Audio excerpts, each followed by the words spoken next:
Welcome to Hoyt's Bowhunting Whitetails. It is Friday morning, the 15th, and I am back at my home office getting some projects done. Stuff that I'd put off for the past couple of solid weeks of hunting here. I'll get back up to the farm soon. That buck that I've been hunting, that we call the Jordan buck, he did show up on the stealth cams a couple nights ago on one of them, and like 8 p.m. coming out of one of the areas where we figured the deer was living, an area that he lived in last year. So he's still around. I mean, I've had, fairly not regular, but just enough photos every couple of days to know that he's in the area. And hopefully once most of the does are bred, he'll become more daylight active and we can get on him on the second half of the rut. So I'll be back up there soon doing that. But in the meantime, I thought you might get a kick out of a video of how I field dress deer. This is the doe that I shot on the 13th, a couple days ago, and I've shot lots of deer. So I've got my own quick system for field dressing them, and it's probably nothing revolutionary, but it's quick and it's clean, and hopefully you'll gain something by watching this. Hoyt's Bowhunting Whitetails is brought to you by Redneck Blinds, Code of Silence Apparel, Hunt Stand Pro Whitetail App, Whitetail Institute, Research Equals Results, B3 Releases, XO Broadheads, Exact Sights, Muddy Outdoors Tree Stands, Stealth Cam Trail Cameras, and Hoyt. Just shot this doe this morning, so I thought it might be a good opportunity to demonstrate how I field dress deer. And I do bucks and does pretty much the same way, but does are a little bit easier because they're not as big usually, but this is an awfully big doe. So I'll walk you through the steps, and then like I said, this is how I do it. This is maybe not the way that everybody does it, but man, I've sure gutted a lot of does. I've gutted 500 or 600 does. So this is just going to be add one more to the list.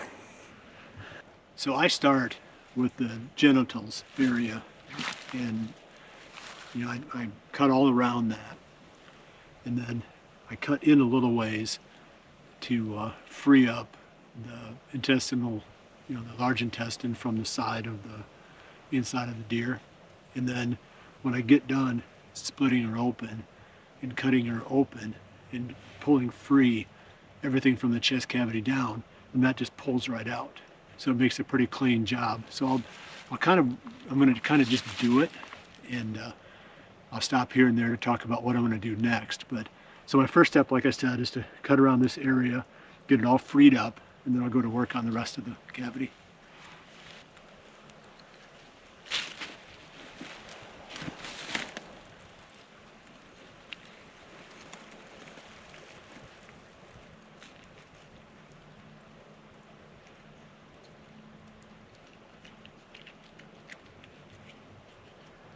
So now I'm just going to work up, like I said, along the inside of the tract and just clean it out so that it pulls through. I just want it to pull out a lot easier when I'm done.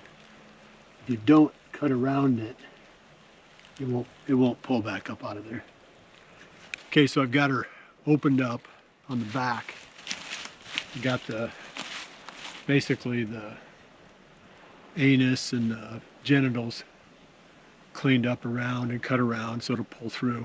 Now I normally will start on a doe right in front of the udder, because if they're a dry doe, it's no big deal, you can cut through it. But if they're not a dry doe, then you get all that, it's just not very clean. So I'm going to start in front of the udder and then work up until I hit the diaphragm. And the trick is you got to stay just under the skin, and then there's some muscle tissue under there too.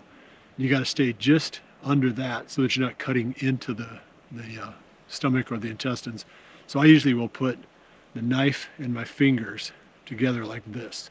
That way, as I slide up, my fingers push the internal organs out of the way of the blade, and I can just slide it up there without having to worry about the knife puncturing anything on the inside. So the trick is to get started without making too much of a mess. Once you got the hole started, it's pretty easy to make it bigger. But like I said, the whole trick is you don't want to get into the intestines or the stomach. Okay, so I've got it opened up. So now I just, like I said, I use my fingers as a guide to hold that stuff back out of the way as I'm trimming up.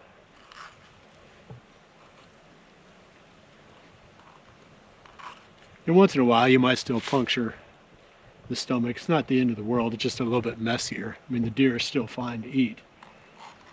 You know, you just have to clean it up a little bit more. Okay, so I've made it basically to the back of the sternum. This is where the diaphragm is going to be. Normally with a buck, I'll stop my cut right there because it's so hard to get through the rib cage and the sternum on a buck, even with a really good knife like this. This is a really good fixed blade knife. I don't like a weak knife. I want a stout knife because then I can work through the side of the rib cage if it's a doe, which, you know, like I said, I don't do that with a buck. But with a buck now, I'd work my way up to here, then I'd cut around the diaphragm all the way around the inside of the cavity, and then I would reach up in and I'd grab as far up as I could, I'd grab the esophagus and the windpipe, and I'd cut those off and I'd pull all of that out. But with the doe, I should be able to keep going. I should be able to work ahead. So now I'm at the diaphragm right now. So you can see I've got all the internal organs pressed out of the way. Now I'm just going to work up through.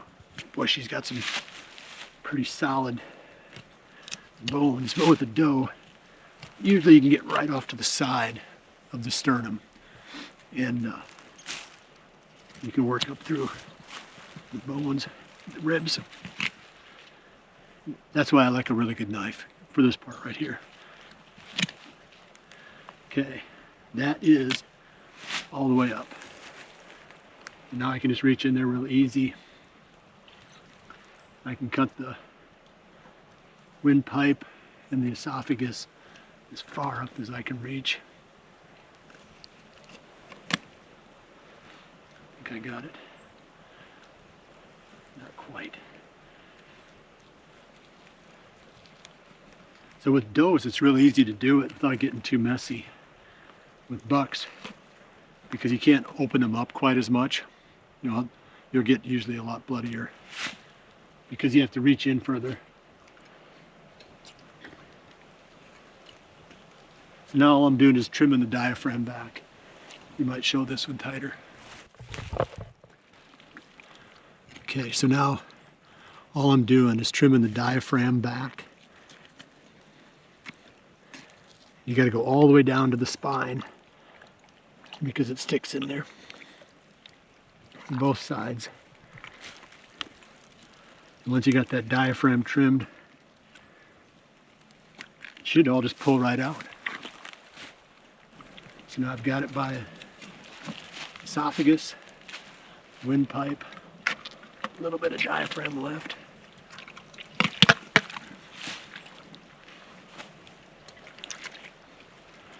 Here's a fat one. So I just pulled everything out. There it is. Done. I've done it before and had people time how long it takes to do a doe. I can do a doe in about 1.5 minutes that way. Bucks are going to take longer, like I said, because you got to do more up on the chest cavity. Didn't get dirty. Yeah, so that's the quick, easy way to do it. She's clean. Like if you look at it now, when we lift her up, that blood is going to run out through the opening we made in the back. She's super clean, you know, high quality. You got your inside tenderloins, will be pretty awesome when we cut those out. Throw those on the grill. That's how you do it. You know, and now, I mean, it's best if you can hang them for a little while just to let them cool out, or get them to the processing plant right away. And you don't want to leave them laying on the ground for any longer than you need to, because they're always going to be a little bit more, stay warmer if they're laying on the ground than they would if you just hung them up in the cool air. Well, that's it. I appreciate you joining me. I'll see you right back here again soon for the next episode of Hoyt's Bow Hunting Whitetails. Remember to always dream big.